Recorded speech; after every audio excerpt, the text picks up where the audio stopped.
Hey friends, happy Friday, the 4th of April, Friday of the 4th week of Lent. It's nice to be with you. I'm Father Bill Hill, priest at Holy Spirit Catholic Community in Rock Springs, Wyoming. I'll share with you a reflection on the daily readings. The readings are linked below. Click the link, read the readings prayerfully, and then turn off the screen. Spend some time with God before you move on to other things.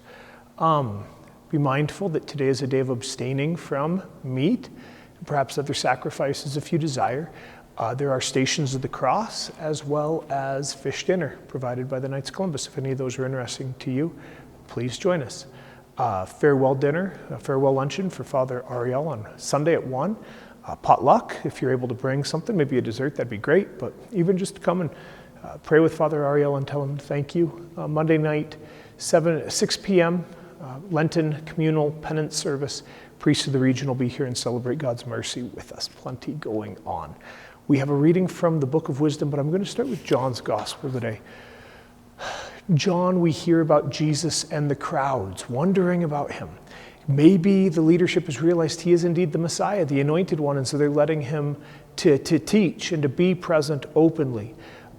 Jesus speaks to them about the mystery of the Christ. Will you know where he is from or not? And I just invite us, what do we really know? You know, we can think that we know how God should act or how the church should be or how our own lives should be or how our kids should be or whatever. We are mysterious even to ourselves. This life is a weird, strange, beautiful experience. Just invite you to reflect on your own expectations as the ancestors had expectations for Jesus as the Messiah or the Messiah in general. And spend some time with that. And then the second piece is the mystery of his hour had not yet come. That sounds fatalistic, like fate is involved, right? And of course, we have plenty of philosophical argument in our own lives about determinism and free will and God who guides and God who permits and all of that.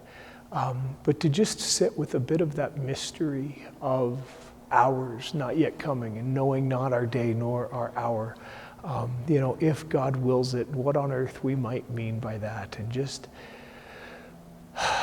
to sit in the great mystery of the human drama and our own life and to reflect on Jesus and his hour as we move towards Good Friday again this year and his real hour. And that's the segue, of course, into the first reading.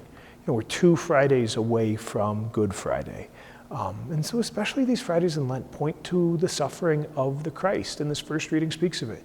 It's the Book of Wisdom, so written maybe about 180 years before the time of Jesus, but speaks of the way that the righteous drive the wicked crazy, and the way that the wicked will rise up in order to condemn and persecute the righteous one.